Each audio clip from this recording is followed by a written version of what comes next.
I have a confession to make. I love cereal, but to be honest, it's not a performance-enhancing food until now. Magic Spoon, a new breakfast cereal, has 0 sugar, 14 grams of protein, only 4 net grams of carbs, and 140 calories in each serving. Best of all, Magic Spoon tastes amazing. There's 8 delicious flavors: cocoa, fruity, frosted, peanut butter, cinnamon, blueberry, maple, waffle, and cookies and cream. But limited edition flavors come in all the time. Magic Spoon is keto friendly, gluten free, grain free, soy free, low carb, and GMO free. Magic Spoon is so confident in their product. It's backed with a 100% happiness guarantee. So if you don't like it for any reason, they'll refund your money, no questions asked. Go to magicspoon.com/Chael or click the link to grab a variety pack. Be sure to use the promo code Chael at checkout to get $5 off your order. Belal Muhammad, guys, I got to pay him off here. I've got to shine up his wheels. The guy's doing everything right. I like a person with strategy. And there's a ton of really great fighters. There really are. The UFC truly is the ultimate fighting championship. But those fighters are interchangeable commodities. They're interchangeable mediocrities if they can't offer something aside from the performance. It's hard to do. How are you going to do it? How are you going to stand out? How are you going to be different? There's only so much room for a guy with an Irish accent and a bow tie. There's only so many guys that put on sunglasses and make their hair weird colors. What are you going to do? And I've known who Belal Muhammad is for a period of time, but in all fairness, I did not overly care, and I don't mean that from a jerk standpoint. Oh, Belal Muhammad's fighting. Oh, let's see how Belal does. Now I care. Now I'm engaged. He did that. I haven't changed. There's nothing new about me. I'm not all of a sudden, let me go be a nice guy to Belal Muhammad. He changed me. He did this strategically. I can barely turn my television on and not see Belal Muhammad. He's either saying something, he's tweeting something, he's fighting somebody, he's commentating, he's everywhere. He's got a podcast, I'm told. And people are listening to it, and they're telling me things he said, and they're getting a hold of me. The guy's doing everything right. He's working his ass off. And he called out Strickland. What is a win if you call a guy out? What is a win? If you're the only guy to call him out, boom, you just got the win. But you would have no way to know. There's no way that Belal Muhammad knew I'm the only person that's going to publicly call out Sean Strickland. He probably thought he was going to have to go head-to-head with 4 or 5 people, and it would be lost somewhere. Okay. But he did it anyway. Now, there's no chance they're going to make that fight. These guys aren't in the same weight class. So what is a win? How does Belal Muhammad get a win? The ultimate answer to where there's no debate in a call-out if you won or not is not the fight. Contrary to popular belief, it is simply a response from the person you called out. Now, speaking of Sean Strickland, I want to read this to you. This is from Sean, but on a more serious note, I wanted Luke Rockhold because his name carries weight. He's an ex-champion.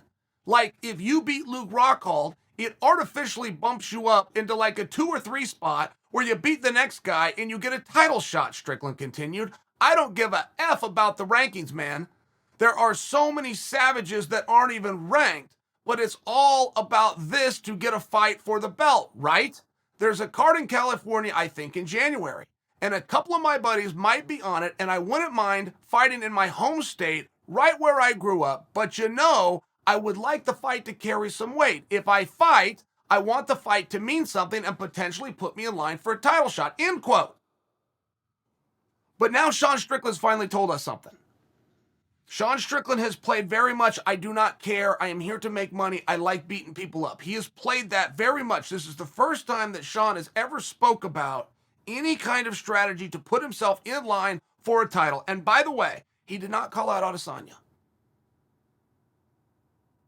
He did not call out Adesanya. You guys might hold that thought. Let me back up. You may remember over the weekend, Tyson Fury beating Deontay Wilder and being asked about Anthony Joshua. And Tyson said, don't get this wrong. I got no problem with Anthony Joshua, and I never wanted to fight him. I want his belts. The way I get the belts and get a step closer to being undisputed is to beat the guy with the belts. He no longer has them. He can go on about his merry way. I'm here for the belt. That's interesting. You will generally find it is a lot more effective to go after a person specifically. But Sean didn't do that. The first time he's talked about being king, and he didn't say anybody's name. He let us in on something. And Sean Strickland will fight anybody, by the way. When you see a guy that makes the comment about I don't care about the rankings, he's telling you, get me a name. You figure it out. I've got my piece to this equation. You figure it out. And that might sound simple to you guys, and maybe you would even expect it. But I will tell you, behind the scenes, it doesn't work that way. Not with very many of them, because they're not true tough guys. They're not even true competitors. They want a contract with the UFC. They want to be able to tell their buddies, because it sounds kind of cool when you're in line at the local club, but they don't actually want to have to go out there and do anything. What I just described represents well over 90% of these pretend tough guys. But then you run into a Sean Strickland, much like Sugar Sean O'Malley. Simply doesn't matter. I have what I do. I expect to be paid for it. This is a prize fight. You figure out the rest of it. And Belal Muhammad is the only one to call out Sean Strickland, and Sean Strickland did respond. He was upset about it, and he said, the next time I see Muhammad, I'm going to slap him. Might have even said backhand him. And like a slap is condescending, but a backhand is even more. Like there was something that popped off the screen when Sean wasn't just going to get physical with Belal. He was going to hit him with the back of his hand. Like I don't know what about that, but do you guys agree with me? Like there's something there that just happens to work. Belal Muhammad is winning this whole thing. He is. Belal Muhammad is the only one with courage, and he's going to get the credit. He's going to get the headlines. He will get a bigger fight in his next fight than all the other guys that stayed quiet. And by the way, I guess that's over 2 weight classes. 170-pounders are off the hook here. You don't have to leave your weight. But because a guy within 170 pounds did do it, then you all got dirty too. Belal Muhammad passed them all up. It's one of these things. It's interesting. There's something to see here. There's something to do. There's a commodity outside of the fights. Sean Strickland inadvertently, with no intention of his own, just made his next fight bigger. There'll be a little bit of a letdown for a few days because it's not Luke Rockhold. That was a massive fight.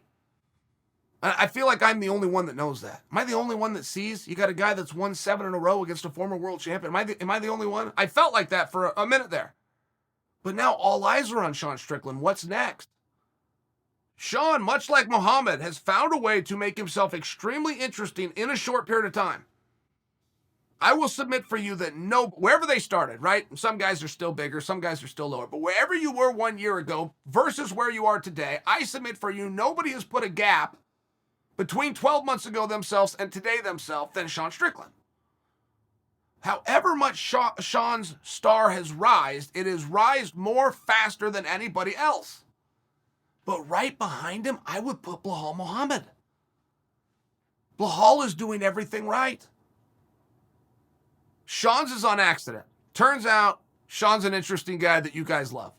Belal Muhammad's is strategic. It's calculated. And I personally respect that.